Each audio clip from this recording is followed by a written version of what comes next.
CPM polit bureau അംഗം A വിജയരാഘവന്റെ വിവാദ പരാമർശത്തിലേക്കാണ്. രാഹുൽ ജയിച്ചത് മുസ്ലിം വർഗീയ ചേരിയുടെ പിന്തുണയോടെ. പ്രിയങ്കയുടെ മുൻപിലും പിൻപിലും വർഗീയ ഘടകങ്ങളായിരുന്നുവെന്നും എ വിജയരാഘവൻ പറഞ്ഞു. CPM വയനാട് ജില്ലാ സമ്മേളനത്തിലാണ് എ വിജയരാഘവന്റെ വിവാദ പരാമർശമുണ്ടായത്. എ വിജയരാഘവന്റെ വാക്കുകൾ ആദ്യം കേൾക്കാം.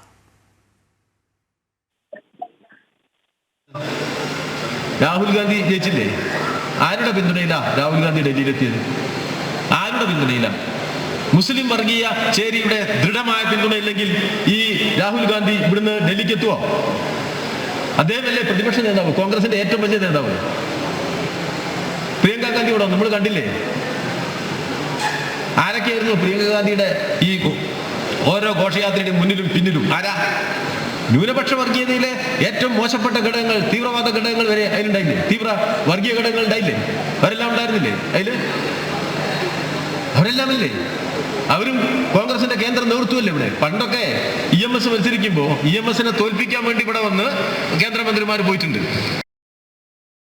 അർജുൻ ചേരുകയാണ് വിവരങ്ങളുമായി. അർജുൻ, ന്യൂനപക്ഷ പ്രീണനം അങ്ങേയറ്റം നടത്തി, പക്ഷേ അവിടെ നിന്ന് കാര്യമായ ഫലമൊന്നും ചെയ്തില്ല. ഈ 2024 തെരഞ്ഞെടുപ്പിലായാലും ഈ ഉപതെരഞ്ഞെടുപ്പിലൊക്കെ ആയാലും CPMന് ഈ ന്യൂനപക്ഷത്തു നിന്നും വലിയ പിന്തുണ ലഭിച്ചില്ല.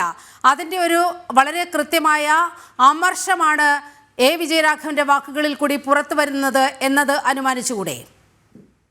തീർച്ചയായും അത്തരത്തിൽ തന്നെ വേണം നമുക്ക് അനുമാനിക്കാം. അതായത് കഴിഞ്ഞ തവണ ഇത്തവണത്തെ ഇലക്ഷൻ കഴിഞ്ഞപ്പോൾ ഈ CPMന്